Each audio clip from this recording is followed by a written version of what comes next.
मधुमक्खी एक छोटा सा पर रोचक जीव है। मधुमक्खियां पर्यावरण के अनुकूल है और परागण के रूप में भी महत्वपूर्ण है। दुनिया भर में मधुमक्खियों की कई प्रजातियां पाई जाती है।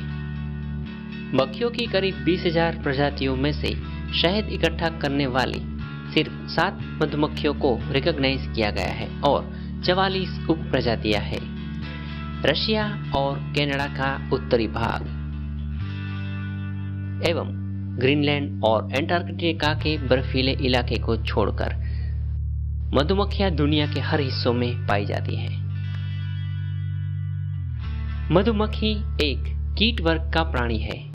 मधुमक्खी एकमात्र ऐसा कीटक है जिसकी बनाई हुई खाद्य चीज शहद का इंसान आहार के तौर पर उपयोग करता है।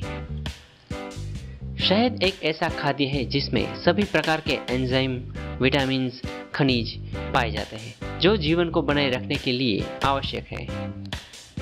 मधुमक्खियां कॉलोनीज बनाकर रहती है जिसे मधुमक्खी का छत्ता कहते हैं।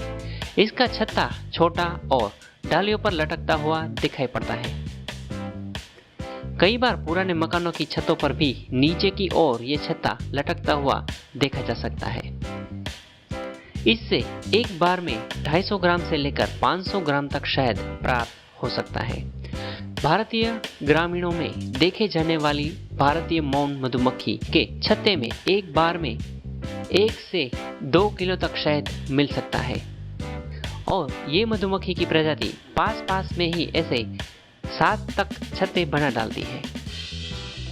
मधुमक्खियों की एक कॉलोनी में करीब 20,000 से लेकर 60,000 और 80,000 तक मधुमक्खियां होती है। मधुमक्खियों की कॉलोनीज को बी हाइव कहा जाता है। बी हाइव यानी कि छत्ते में पाए जाने वाली मक्खियों को 3 प्रकार से बांट सकते हैं: वर्कर बीज, ड्रोन्स और रानी मक्खी।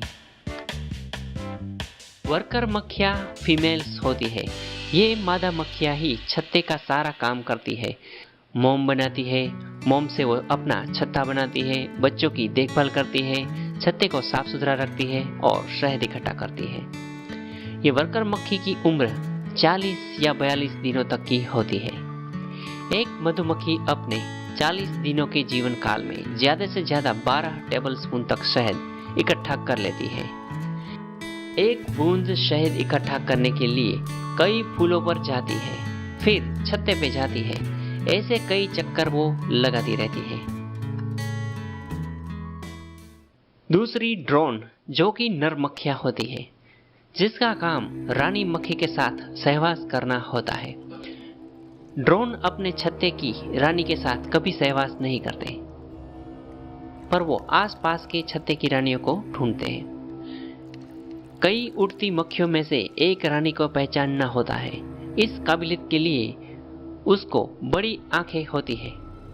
रानी से सहवास के बाद नर ड्रोन की मौत हो जाती है। रानी को गर्भधारण के लिए कई नर प्रयत्न करते हैं, पर कोई एक ही सफल होता है।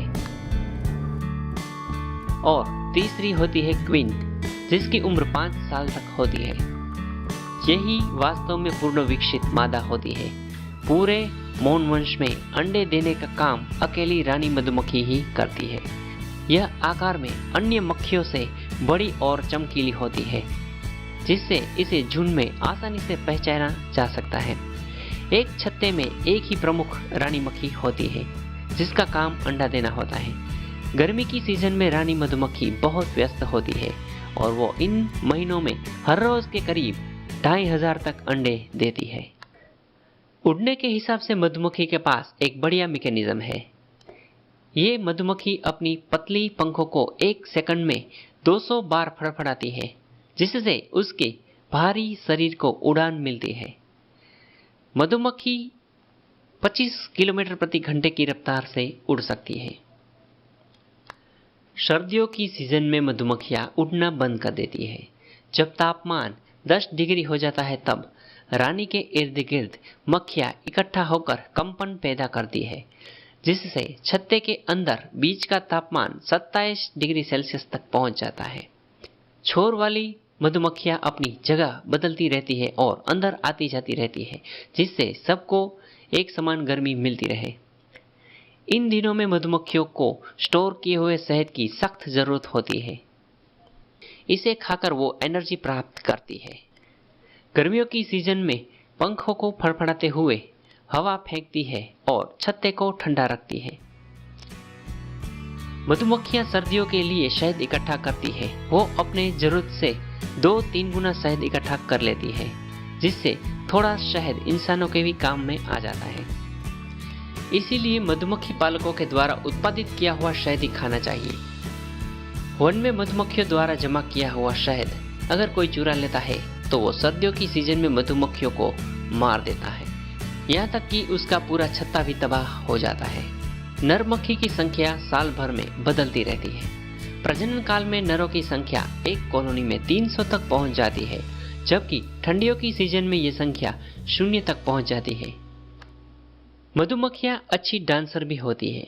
वर्कर मक्खियां खाने का पता लगाकर अपने छत्ते में पहुंचती है, तब डांस करके अपने एंटीना को इधर उधर घुमा के दूसरी मक्खियों को वो फूड सोर्स के बारे में समझाती है।